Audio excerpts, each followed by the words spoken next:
Hello दोस्तों। मैं major आपका स्वागत करता हूं आपके अपने परिवार टारगेट विद ड्रामा में। ना संघर्ष है ना तकलीफ है, खाक मजा है जीने में।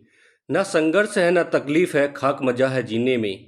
बड़े बड़े तूफान थम जाते हैं जब आग लगी हो सीने में। दोस्तों, यूपी पीसीएस आरओएआर को टारगेट करते हुए शुरुआत करते हैं एक नई एनर्जी, एक नए डेडिकेशन के साथ बेड़ा पार करंट अफेयर्स के नेक्स्ट एपिसोड की। तो चलिए, पहला टॉपिक्स आपके सामने है। पहला टॉपिक है, यूथ को लैब का 5वां संस्करण आयोजित हुआ है। तो इसमें इम्पोर्टेंट पॉइंट जो है, ये यूथ को लैब का जो कौन सा संस्करण आयोजित हुआ है, तो ये 5वां संस्करण आयोजित हुआ है, यही इम्पोर्टेंट है इसमें। और अब इसके बाद इसे बेसिक चीज़ें देख लेते हैं इसके बारे में।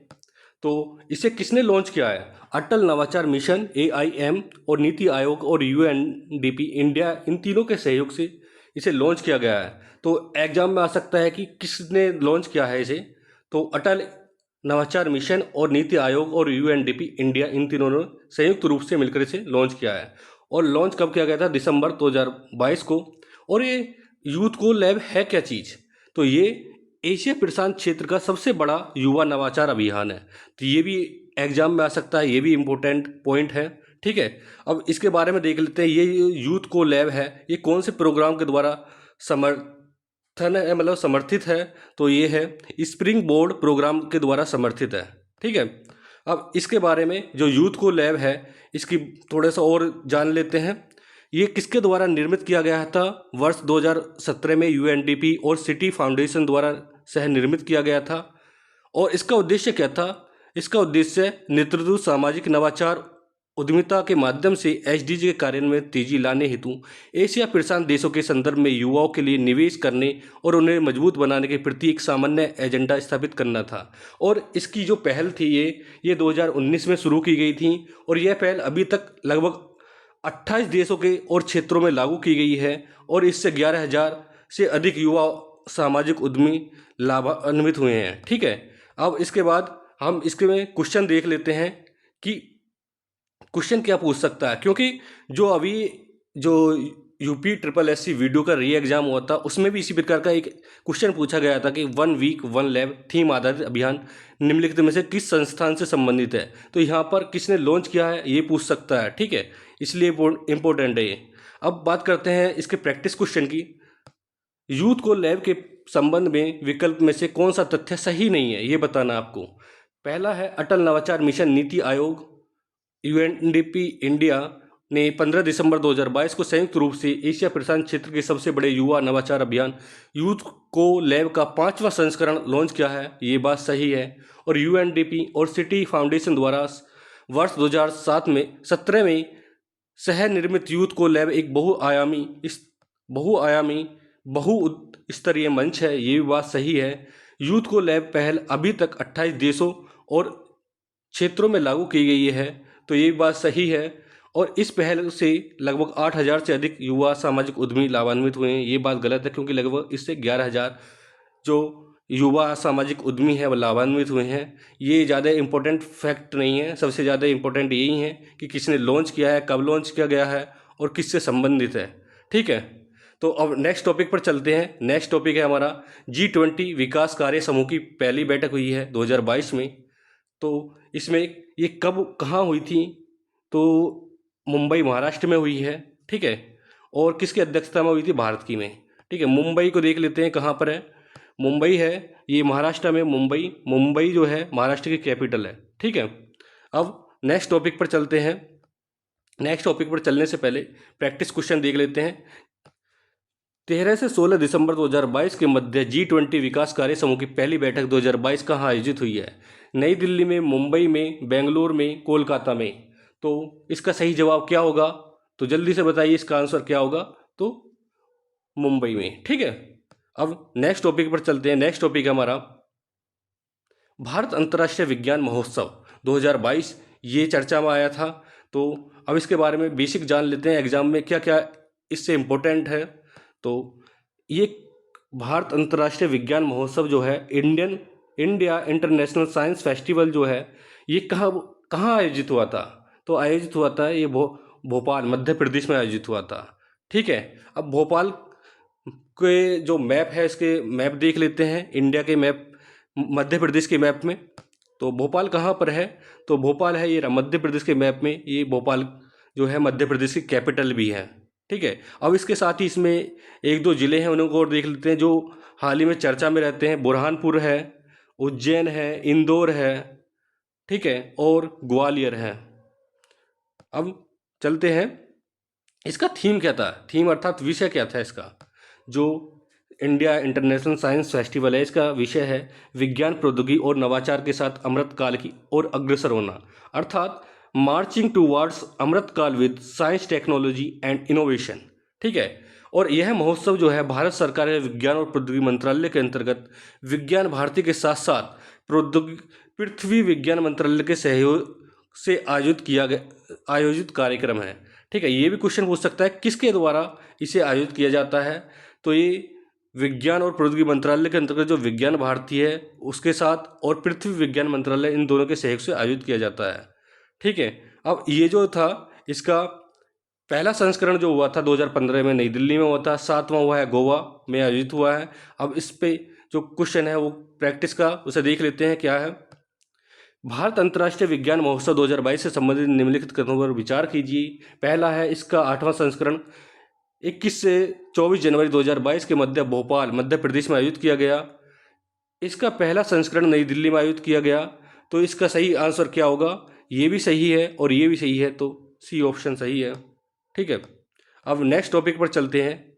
नेक्स्ट टॉपिक है हमारा इंटरनेशनल रिलेशन से संबंधित, जो कि हाल ही में चर्चा में रहा था जब युगांडा में इबोला बीमारी के प्रकोप की समाप्ति की घोषणा हुई थी।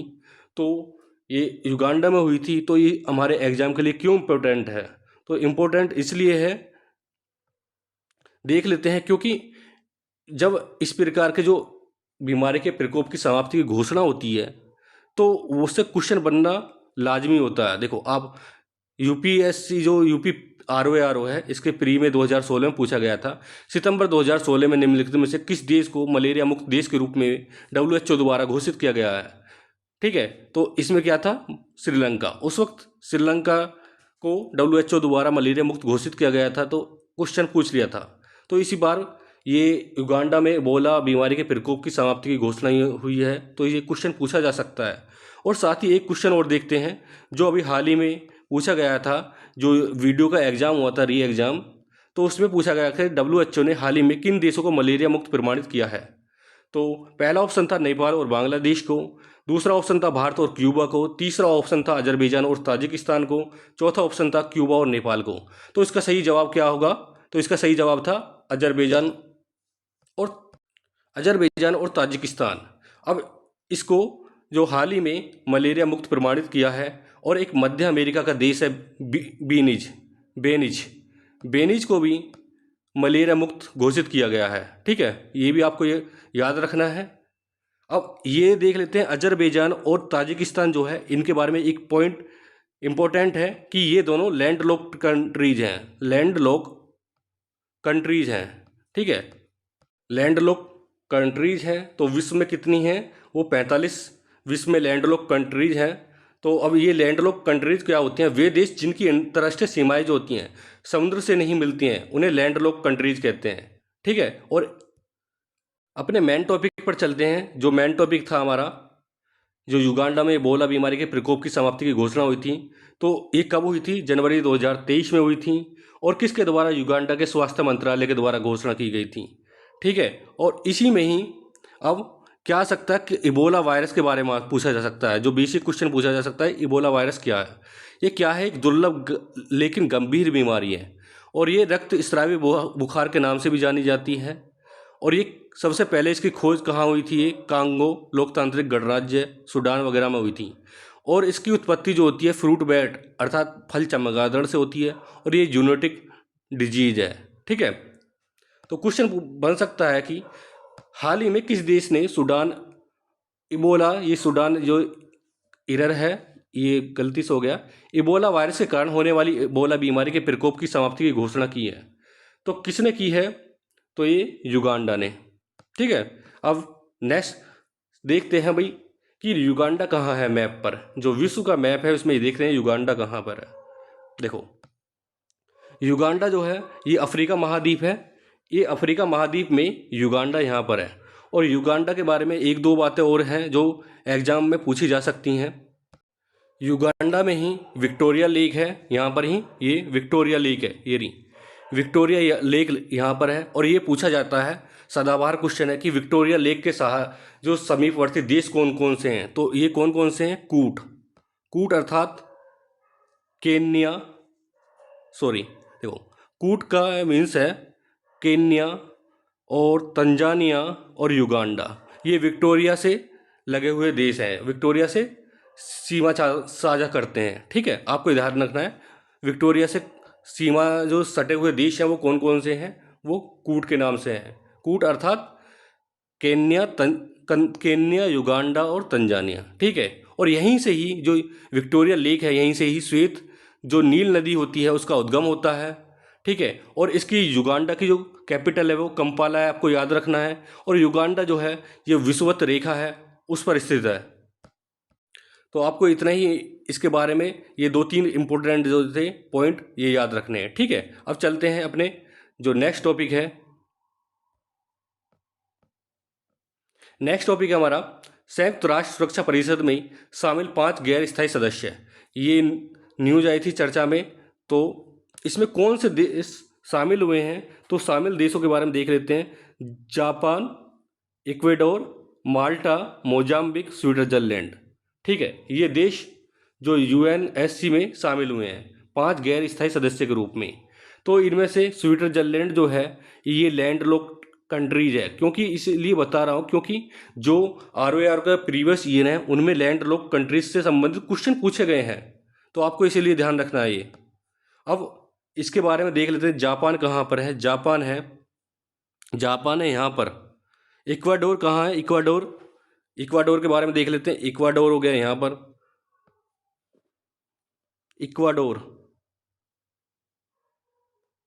इक्वाडोर यहाँ पर है।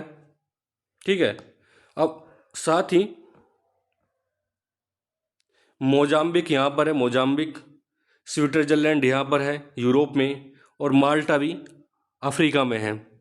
ठीक है, अब चलते हैं जो इससे और इम्पोर्टेंट पॉइंट क्या है इस टॉपिक में। तो यूएन महासभा में 193 सदस्य देश हैं, ये भी आपको याद रखना है कितने सदस्य देश हैं, जो कि यूएनएससी में प्रतिवर्ष 2 वर्ष कार्यकाल के लिए 10 अस्थायी सदस्यों का चुनाव करते हैं।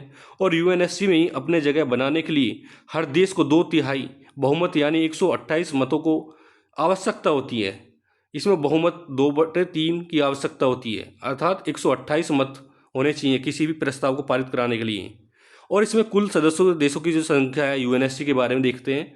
इसमें 15 सदस्य देश हैं जिनमें से 5 स्थायी हैं। 5 स्थायी कौन कौन से? चीन, फ्रांस, रूस, ब्रिटेन, अमेरिका। ठीक है, और इनको ही स्थायी सदस्य देशों के पास वीटो के अधिकार के इस्तेमाल करने का विकल्प होता है। अब क्वेश्चन क्या बन सकता है? जनवरी 2023 में 5 गैर स्थायी सदस्य देशों ने संयुक्त राष्ट्र महासभा परिषद में, संयुक्त राष्ट्र सुरक्षा परिषद में औपचारिक रूप से कार्यभार संभाला है। इनमें से कौन सा देश शामिल नहीं है? तो जापान, स्विट्जरलैंड, माल्टा, बांग्लादेश। तो इसका सही जवाब क्या होगा? बांग्लादेश। ठीक है, अब नेक्स्ट टॉपिक पर चलते हैं। नेक्स्ट टॉपिक हमारा 18वां विश्व संस्कृत सम्मेलन 2023। ये आयोजित हुआ था। अब ये इंपॉर्टेंट क्यों है? क्योंकि अभी हाल ही में पैट का एग्जाम हुआ था, उसमें पूछा गया था कि हाल ही में ऑस्ट्रेलिया ने विश्व खनन कांग्रेस, वर्ल्ड माइनिंग कांग्रेस 2023 के किस संस्करण की मेजबानी की है? तो 28 में थी, 27 थी, 26 थी, 25 थी। तो इसका सही जवाब क्या है? 26वां वर्ल्ड माइनिंग कांग्रेस का आयोजन हुआ था ऑस्ट्रेलिया के ब्रिस्बेन में। अब ब्रिस्बेन कहाँ पड़ता है ये देख लो एक बार। ऑस्ट्रेलिया के ब्रिस्बेन में वर्ल्ड माइनिंग कांग्रेस का आयोजन हुआ था। ये रहा इधर गोल्ड कोस्ट के पास। ठीक है, अब देखते हैं जो हमारा मेन टॉपिक है उस पर चलते हैं। मेन टॉपिक है 18वां विश्व संस्कृत सम्मेलन जो है ये आयोजित हुआ है। तो ये कब हुआ था? 9 से 13 जनवरी। इतना इंपॉर्टेंट नहीं है, आपको ध्यान रखना जनवरी में हुआ है। किसके द्वारा हुआ था? International association of Sanskrit studies ISSS के द्वारा हुआ है। ठीक है, और कहाँ हुआ है? कैनबरा, ऑस्ट्रेलिया में। ये तो बहुत ही इंपॉर्टेंट पॉइंट है कि कहाँ हुआ है? कैनबरा, ऑस्ट्रेलिया में। अब कैनबरा को देखते हैं कहाँ पड़ता है ऑस्ट्रेलिया में। कैनबरा। सबसे पहले ऑस्ट्रेलिया का मैप देखते हैं, ऑस्ट्रेलिया कहाँ है। देखो ऑस्ट्रेलिया महाद्वीप है और ऑस्ट्रेलिया महाद्वीप होने के साथ साथ ऑस्ट्रेलिया देश भी है। तो आप ऑस्ट्रेलिया के मैप पर चलते हैं। अब ऑस्ट्रेलिया का मैप जो है इसमें देखते हैं कैनबरा कहाँ है। तो कैनबरा जो है ये ऑस्ट्रेलिया की राजधानी भी है, ये रहा, ये कैनबरा है। अब ऑस्ट्रेलिया के मैप के बारे में थोड़ी सी बेसिक डिटेल देख लेते हैं जो एग्जाम में पूछी जाती है। ऑस्ट्रेलिया और तस्मानिया के बीच जो है बास स्ट्रेट है, जो कि तस्मान सी और इंडियन ओशियन को जोड़ती है।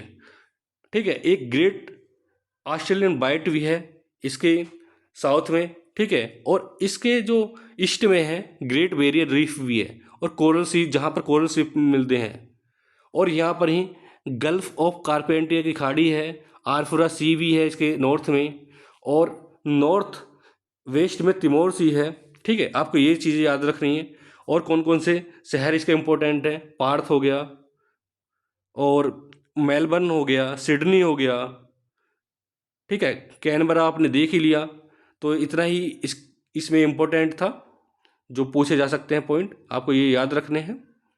अब इसी में जो सम्मेलन हुआ है वो कौन सा हुआ है, 17वां सम्मेलन 2018 में वैंकूवर कनाडा में हुआ था। और ये संस्कृत का जो सम्मेलन हुआ है ये कौन सा हुआ है, ये 18वां हुआ है। ठीक है, 18वां याद रखना है आपको, पूछा जा सकता है कौन सा हुआ है, कहाँ हुआ है, कैनबरा ऑस्ट्रेलिया में। और 19वां कहाँ होगा ये भी देख लो आप। पहला सम्मेलन हुआ था 1972 नई दिल्ली में हुआ था, संस्कृत सम्मेलन जो था विश्व। ठीक है, 19वां कहाँ होगा, 2024 में नेपाल के काठमांडू में होगा। और 20वां कहाँ होगा, 20वां ध्यान रखना है आपको, बहुत इंपॉर्टेंट है। 20वां भारत में होगा, IIT बॉम्बे में होगा, 2027 में होगा। ठीक है, अब बात करते हैं प्रैक्टिस क्वेश्चन की। प्रैक्टिस क्वेश्चन 9 से 13 जनवरी 2023 के मध्य 18वां विश्व संस्कृत सम्मेलन 2023 कहाँ आयोजित हुआ, नई दिल्ली, कैनबरा, देहरादून, जयपुर। तो आप मोस्टली जिसने नहीं पढ़ा होगा तो वो नई दिल्ली, देहरादून, जयपुर वगैरह लगाएगा, लेकिन विश्व संस्कृत सम्मेलन की बात हो रही है तो यहाँ पर कैनबरा में हुआ था। ठीक है, अब नेक्स्ट टॉपिक पर चलते हैं। नेक्स्ट टॉपिक है हमारा, नेक्स्ट टॉपिक है भारतीय सेना द्वारा महिला शांति सैनिकों की अपनी सबसे बड़ी टुकड़ी की तैनाती की गई है। तो ये कहाँ पर की गई थी, ये अबेई सूडान में की गई थी तैनाती। ठीक है, अबेई सूडान किसके अंतर्गत, संयुक्त राष्ट्र शांति मिशन के अंतर्गत। ठीक है, वहाँ पर तैनाती की गई थी। और इससे जो इम्पोर्टेंट है पॉइंट, भारत ने वर्ष 2007 में पहली बार लाइबेरिया में महिला शांति तैनात किया था। जो शांति मिशन था वो तैनात यहाँ पर किया था पहली बार, ये नहीं है दूसरी बार किया जा रहा है, ये 2007 के बाद किया जा रहा है सबसे। और आपको ये भी याद रखना है जो ये अबेई सूडान में किया जा रहा है वो यह वर्ष 2007 के बाद संयुक्त राष्ट्र मिशन में भारतीय महिला सैनिकों की सबसे बड़ी एकल इकाई में, ये भी आपको इम्पोर्टेंट पॉइंट है, याद रखना है। ठीक है, अब देखते हैं जो ये सूडान है ये कहाँ पर पड़ता है मैप में। जो वर्ल्ड का मैप है इसमें देखते हैं अफ्रीका का, अफ्रीका में है सूडान। सूडान ये रहा, आप देख सकते हैं सूडान यहाँ पर है। और सूडान जो है ये रेड सी के पास है, रेड सी से के तट पर है। ठीक है, और सूडान के नीचे ही जो साउथ सूडान है यहाँ पर। अब सूडान के विषय में 2-3 पॉइंट इंपॉर्टेंट पॉइंट है, उन्हें देख लेते हैं जो कि एग्जाम में पूछे जा सकते हैं। सूडान की जो राजधानी है वो क्या है, सूडान की राजधानी जो है वो खार्तुम है, खार्तुम, ये भी आपको ध्यान रखना है। और यहाँ पर जो नूबा ट्राइब रहती है, नूबा ट्राइब रहती है। और यहीं पर ही एक सेन्नार बांध है, सेन्नार बांध, जिस पर किस पर है, ब्लू नील नदी पर है, ये आपको याद रखना है। और यहीं से ही एक पोर्ट है, पोर्ट सूडान नाम से है, पोर्ट सूडान। ठीक है, और यहीं से ही 2022 में ऑपरेशन कावेरी के थ्रू जो भारतीयों को लाया गया था। ठीक है, याद रखना ऑपरेशन कावेरी कहाँ से लाया गया था, सूडान से भारतीयों को लाया गया था। ठीक है, ये पॉइंट एग्जाम के लिए इम्पोर्टेंट है, पूछे जा सकते हैं। अब इसके बाद जो एक साउथ सूडान के बारे में देख लेते हैं, क्योंकि जो ROA का पेपर हुआ था 2010 में, उसमें पूछा गया था कि साउथ सूडान के बारे में क्वेश्चन दिया गया था, आप देख सकते हैं स्क्रीन पर। तो इसके बारे में 2-3 बातें हैं साउथ सूडान के बारे में। तो साउथ सूडान जो है एक लैंड लॉक कंट्रीज है, ये ध्यान रखना है, जबकि सूडान नहीं है। ठीक है, आपको लैंड लॉक कंट्रीज है साउथ सूडान की बात कर रहे हैं, साउथ सूडान, ठीक है, जबकि सूडान नहीं है लैंडलॉक। और दूसरा, इसकी राजधानी जो है वो जूबा है, जूबा, जूबा इसकी राजधानी है, ठीक है। और एक दो बात और याद रखनी है, यहाँ पर जो रिवर है, रिवर कौन सी है, तो वाइट नील रिवर है, वाइट नील रिवर है, ठीक है। और इसका जो जो इम्पोर्टेंट पॉइंट एक और है कि इस यहाँ का जो धर्म है, देश का जो धर्म है वो ईसाई धर्म है। आपको याद रखना है कि आ सकता है इस्लाम धर्म है, यहाँ कन्फ्यूज नहीं होना है। तो ईसाई धर्म है। साउथ सूडान की बात कर रहे हैं हम। साउथ सूडान जो है एक लैंडलॉक कंट्रीज है। यहाँ की जो राजधानी है जूबा है, और यहाँ पर जो रिवर है वाइट नील रिवर है, और यहाँ का जो धर्म है वो ईसाई धर्म है, ठीक है। आपको ये बातें याद रखनी है, क्योंकि ये जो ROAR का 2010 में हुआ था उसमें पूछा गया था, क्योंकि जो PYQ होते हैं वो रिपीट होते हैं एक दो साल के अंतर्गत, तो पूछा जा सकता है। अब ये सूडान के बारे में चर्चा में आया था, तो ये हमने थोड़ा सा सूडान के बारे में चर्चा कर ली और साउथ सूडान के बारे में देख लिया, ठीक है। अब मैप में भी देख लिया। तो अब क्वेश्चन देखते हैं। 6 जनवरी 2023 को भारतीय सेना ने महिला शांति सैनिकों की अपनी सबसे बड़ी टुकड़ी को कहाँ तैनात किया है? अबेई सूडान में, नैरोबी केन्या में, कानो नाइजीरिया में, मोगादिशु कहाँ किया है? तो अबेई सूडान में, ठीक है। और ये नैरोबी जो केन्या में है, यहाँ पर ये UNEP का हेडक्वार्टर है, आपको याद रखना है, ठीक है। अब नेक्स्ट टॉपिक पर चलते हैं। नेक्स्ट टॉपिक हमारा the on time performance review 2022 के नाम से एक रिपोर्ट आई है। तो ये रिपोर्ट क्या कहती थी? ये रिपोर्ट कहती है, और इसे रिपोर्ट को किसने जारी किया है? The on time performance review 2022 को किसने जारी किया है? तो इसे सीरियम ने के द्वारा जारी किया गया है। और कब? जनवरी 2023 में। और इसके अंतर्गत क्या जारी किया गया है? इसमें जो समयबद्धता के मामले में जो हवाई अड्डे हैं उनकी रैंकिंग जारी की गई है। सबसे पहले नंबर पर जो है हैनेडा हवाई अड्डा है, जो कि जापान का है, ठीक है, आपको याद रखना है। जबकि भारत के जो हैं जो समयबद्धता के मामले में शीर्ष 10 में दो जो हैं भारतीय हवाई अड्डे शामिल हैं। कौन कौन से हैं? आपको एग्जाम में पूछा जा सकता है कि एक तो कैंपेगौड़ा अंतर्राष्ट्रीय हवाई अड्डा है, जो कि कर्नाटक में पड़ता है, ठीक है। और एक इंदिरा गांधी अंतर्राष्ट्रीय हवाई अड्डा है, जो कि दिल्ली में पड़ता है। ये दोनों the on time performance review 2022 की रैंकिंग में शामिल टॉप 10 में शामिल हैं, ठीक है। अब ये क्वेश्चन क्या आ सकता है? क्वेश्चन देख लेते हैं। जनवरी 2023 में सीरियम द्वारा जारी शीर्ष प्रदर्शन वाले वैश्विक हवाई अड्डों की सूची में भारत के कौन से हवाई अड्डे शीर्ष 10 टॉप 10 में शामिल हैं? तो कैंपेगौड़ा अंतर्राष्ट्रीय हवाई अड्डा बेंगलोर, ये बात सही है। और इंदिरा गांधी अंतर्राष्ट्रीय हवाई अड्डा दिल्ली, ये बात सही है। राजीव गांधी अंतर्राष्ट्रीय हवाई अड्डा हैदराबाद, ये नहीं है। तो इसके सही जवाब क्या होंगे? पहला और दूसरा दोनों, ठीक है। अब नेक्स्ट टॉपिक पर चलते हैं। नेक्स्ट टॉपिक हमारा इकोनॉमिक लीग टेबल 2023, ठीक है। इकोनॉमिक लीग टेबल 2023, इसे जारी कब की गई थी? 26 दिसंबर 2022 को की गई थी। और कौन सा संस्करण था? 14वां संस्करण था। इसे जारी किसने किया है? Centre for economics and business research के द्वारा जारी किया गया है। और इसके बारे में बातें देख लेते हैं जो इम्पोर्टेंट हैं एग्जाम के लिए, वो कौन कौन सी हैं। तो भारत के संदर्भ में इसने क्या क्या बताया है? भारत के संदर्भ में बताया कि वर्ष 2035 तक 10 ट्रिलियन अर्थव्यवस्था वाला देश बन जाएगा भारत, और 2032 तक विश्व की तीसरी सबसे बड़ी अर्थव्यवस्था बन जाएगा, ठीक है। ये दो पॉइंट इम्पोर्टेंट हैं। अब IMF के बारे में देख लेते हैं। एक IMF संस्था है, तो उसकी स्थापना हुई थी 1945 में। इसमें सदस्य हैं 190 और इसका हेडक्वार्टर है वाशिंगटन DC। यह IMF के बारे में थोड़ा सा बेसिक था। अब क्वेश्चन क्या पूछ सकता है? 26 दिसंबर 2022 को जारी इकोनॉमिक लीग टेबल 2023 के अनुसार भारत किस वर्ष तक विश्व की तीसरी सबसे बड़ी आर्थिक महाशक्ति बन जाएगा? तो 2025, 2030, 2035, 2032। तो इसका सही जवाब क्या होगा? 2032, ठीक है। अब एक क्वेश्चन और छूट गया था, उसे देख लेते हैं, जो हमारे एग्जाम में पूछा जा सकता है। उसकी टॉपिक की चर्चा नहीं हुई थी। तो ये जो भारत के टारगेट की बात कर लेते हैं। जो भारत के टारगेट हैं किस किस के संदर्भ में कौन कौन से हैं? तो भारत के टारगेट जो हैं, काला अजार, जो ब्लैक फीवर कहते हैं इसे जो 2023 तक इसका उन्मूलन करना था। भारत का टारगेट ये था 2023 तक काला अजार या ब्लैक फीवर का उन्मूलन करना था, जबकि भारत का लक्ष्य टीबी को उन्मूलन करना है 2025 तक था।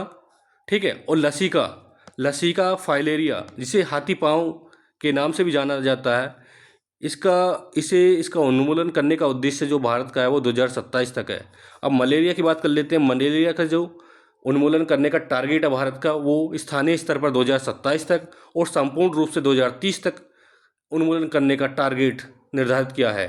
अब सिकल सेल एनीमिया जो था, ये कब तक समाप्त करना है, भारत का टारगेट है 2047 तक। ठीक है। ये एग्जाम के लिए बहुत इंपॉर्टेंट पॉइंट थे। ठीक है। अब चलते हैं अपने नेक्स्ट टॉपिक पर, जो हमारा नेक्स्ट टॉपिक था।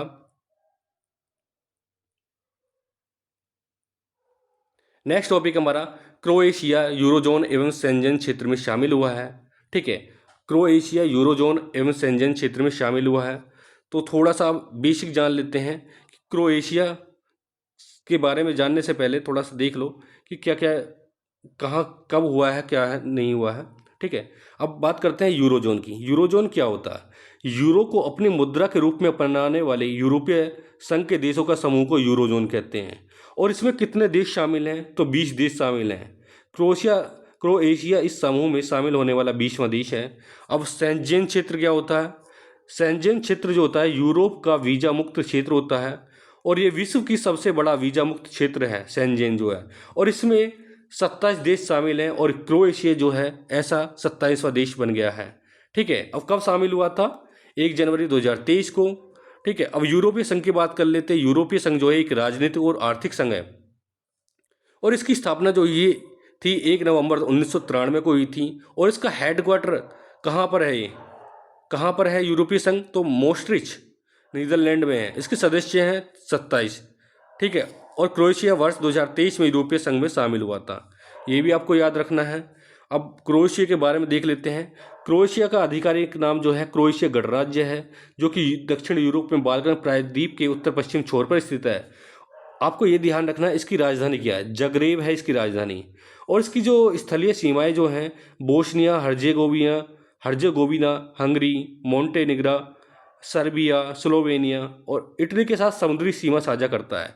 अब क्रोएशिया देख लेते हैं मैप में कहाँ पर है। क्रोएशिया देखो, आप देख सकते हैं यूरोप में है क्रोएशिया। जो यूरोप का पार्ट है उसमें है क्रोएशिया। अब क्रोएशिया जो है यूरोप के पार्ट में है यहाँ पर, जो कि मेडिटेरियन सी से सटा हुआ है। ठीक है। मेडिटेरियन सी के किनारे पर है ये रहा क्रोएशिया, सॉरी यहाँ पर है क्रोएशिया। ठीक है। क्रोएशिया आपने देख लिया, ये मेडिटेरियन सी है पूरा और यहाँ पर जिब्राल्टर स्ट्रेट है। ओके। और यहाँ पर ये है मारमरा सी, ये है ब्लैक सी। ठीक है। और यहाँ पर ये डार्डेनेल्स है, ये बास्पोरस स्टेट है। ठीक है। अब ये आपको याद रखने हैं पॉइंट।